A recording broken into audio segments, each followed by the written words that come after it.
وَلْتَكُنْ مِنْكُمْ أُمَّةٌ يَدْعُونَ إِلَى الْخَيْرِ وَيَأْمُرُونَ بِالْمَعْرُوفِ وَيَنْهَوْنَ عَنِ الْمُنْكَرِ وَأُولَئِكَ هُمُ الْمُفْلِحُونَ. Yang pertama sesuai dengan tema bagaimana ketika pemimpin zalim atau jahil terpilih, kemudian cara kita sebagai seorang muslim kepadanya, bagaimana cara berbaiat. Tentu di awal pada saat kita harus memilih, maka jangan ikut-ikutan kalau kita tahu orang itu jahil, orang itu tidak ada hubungannya. Tapi sebagaimana saya katakan tadi, kalau seandainya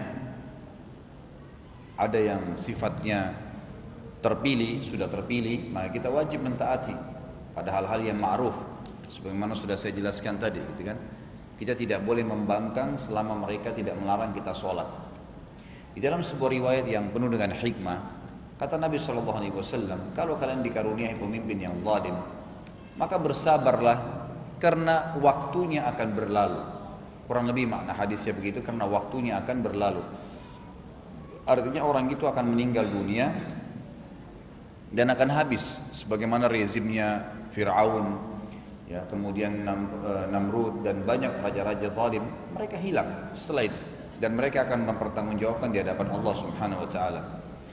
Dan tentu saja sekali lagi kita jangan ikut-ikutan memilih kalau kita tahu itu adalah hal yang tidak baik, terutama kalau kita tahu jelas tidak baik.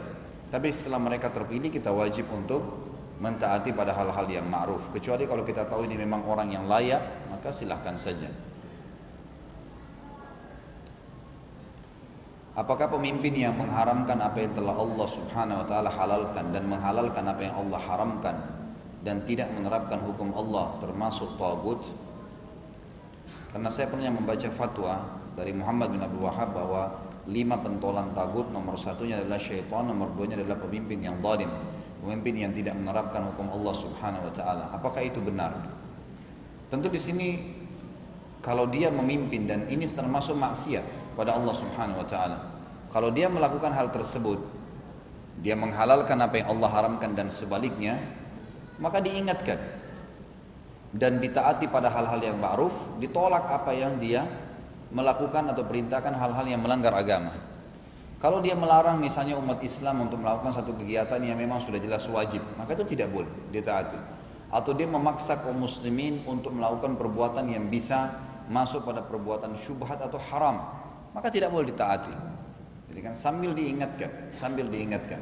Nah, selama mereka tidak melarang kita sholat, maka tidak boleh kita keluar dari kepemimpinannya.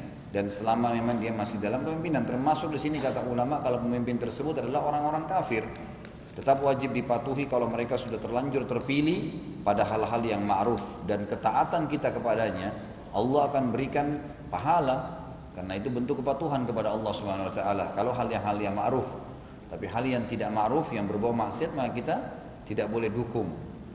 Kalau tagut ini sebenarnya istilah yang Allah gunakan dalam Al-Quran untuk semua pemimpin, semua yang disembah selain Allah, namanya tagut. Jadi siapapun yang menyembah selain Allah, yang disembah selain Allah seperti pohon, batu, jin dan seterusnya, itu namanya tagut. Itu namanya tagut. Kalau ada fatwa yang disampaikan oleh sebagian ulama bahwasanya pemimpin zalim adalah tagut, ini menurut saya adalah ijtihad beliau pribadi, karena ulama-ulama panjang lebar menjelaskan tentang kriteria pemimpin yang zalim seperti apa. Kalau dia betul-betul tidak memberikan hak masyarakatnya, masuk dalam kategori zalim. Tapi itu pun dilihat apakah dia melakukan itu karena maslahat lebih besar atau tidak. Seperti misal ada pemimpin, dia menunda pemberian masyarakatnya karena alasan tertentu untuk memberikan sesuatu yang lebih besar atau mendahulukan orang yang lebih butuh. Mereka punya pertimbangan, maka ini tidak bisa dinilai zalim. Sebagaimana sering ada keputusan dari Utsman radhiyallahu anhu, beberapa keputusan yang beliau lakukan banyak orang tidak faham di zamannya. Padahal beliau ingin maslahat yang lebih besar. Dan setelah beliau meninggal, marah sekarang baru banyak ahli sejarah yang mengorek tentang bagaimana kepemimpinan Utsman bin Affan, baru mereka temukan oh ternyata ini bijaksana sekali, gitu kan? Ini bijaksana. Umar bin Khattab pernah mengambil sebuah keputusan waktu pasukan jihad masuk ke negeri Persia. dipimpin oleh 30.000, dijumlahi sekitar 30.000 pasukan, tapi yang hidup akhirnya yang sampai tembus ke Madain, ibu kota Persia, itu sekitar 18.000 atau 19.000 orang saja. Selebihnya mati syahid. Ringkas cerita adalah mereka pada saat masuk jumlah di bawah 20.000 orang dan berhasil merebut Persia yang sangat luas. Biasanya dalam hukum jihad seluruh wilayah itu dibagi-bagi untuk mujahidin, dibagi untuk mujahidin, haknya mereka dibagi-bagi rata kepada mujahidin.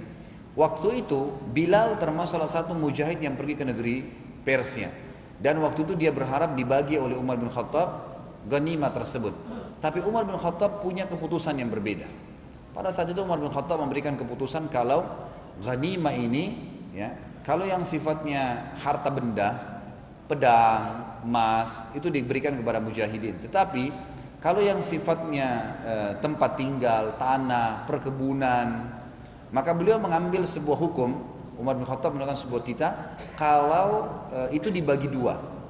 Maksudnya dikelola oleh pemiliknya yang tadinya orang-orang non-muslim, kemudian hasilnya dibagi dua, diberikan setengahnya buat mujahid, diberikan setengahnya, diambil setengahnya oleh pemiliknya, walaupun itu adalah harta rampasan perang. Awalnya Bilal nggak setuju, ini keputusan Umar bin Khattab. Kenapa? Karena kalau dibagi seluruh Persia kepada 18.000-19.000 orang itu sangat banyak sekali, sementara masyarakat sekitar tempat secara maslahat lebih memerlukannya. Maka Umar sempat memprotes keputusan Bilal memprotes keputusan Umar radhiyallahu anhu ajma'in. Lalu Umar bin Khattab mengatakan, saya berdoa kepada Allah di salat malam saya agar melunakkan hati Bilal. Setelah 3 hari berdoa kepada Allah Subhanahu wa taala, barulah Bilal menerima keputusan Umar radhiyallahu anhu. Tapi ini kita lihat ada keputusan yang pemerintah berikan karena maslahat dan mudaratnya, dilihat keadaannya. Jadi Allah alam, yang masalah tagut itu justru karena ijtihad, tapi tidak bisa kita mengglobalkannya.